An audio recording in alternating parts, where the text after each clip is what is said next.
The inauguration is set to take place on Monday, and a bunch of strippers and sex workers in D.C. are getting prepared for the event, because anytime you have a massive political event, you see a huge boom in the sex industry. Makes sense. So just to give you guys some pretty incredible numbers, Seeking Arrangements, they received 34.37% increase in site views from D.C. during the 2009 inauguration, and of course an increase in membership as well, and that was at 5.43%.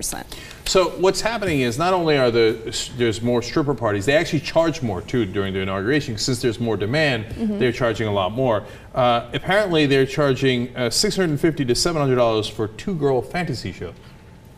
Interesting. Yeah. A single girl is only $300. I'm sorry, $350. A guy is $300, but they say there's less demand for that, which is surprising because it's Washington. You would think a lot of the male congressmen and senators would want the male strippers. But anyway, they probably just go straight to the hookers. Seeking Arrangement, for example, is, of course, where you get to do sugar daddies and sugar babies. And apparently they have a spike in traffic as well, as do a lot of these cheating websites during the inauguration. Now, look, this makes sense. It happens every time there's a big event like a Super Bowl or even the Republican National Convention. But the Seeking Arrangement site, it's fascinating. They say the sugar daddies are 11% more likely to be Republican. We have a graphic on that, so let's look at the party breakdown. GOP events generate 11% more traffic than Democratic ones. Sugar daddies who identify as GOP, 42.1%. Sugar daddies who identify as Democrats, 34.9%. Yeah, thanks for correcting that. So there's a little bit more for Democrats, and it picks up more during the Republican times, too. Yeah. Republicans more than Democrats, right? Which makes sense. Republicans have more money, so now, of course, they're supposed to be family values. But meanwhile, they're on seekingarrangement.com offering to be sugar daddies for sugar babies, okay? Yep. But now, to be fair, the sugar babies, those are the girls that are seeking the arrangement to get paid for sex, more likely to be Democrats.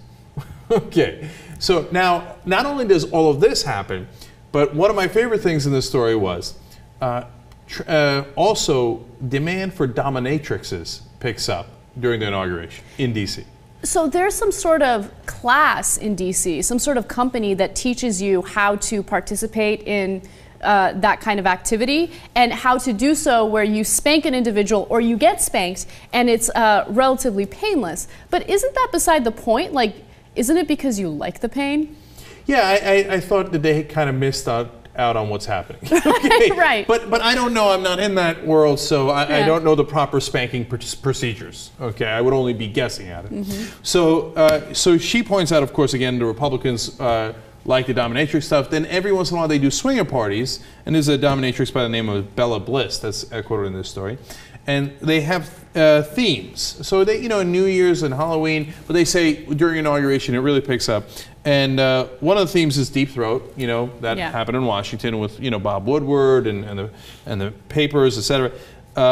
Watergate, and one of the events is called the Monica Lewinsky. Yeah, yeah. Okay, but it gives you a sense of at least what's happening at the event.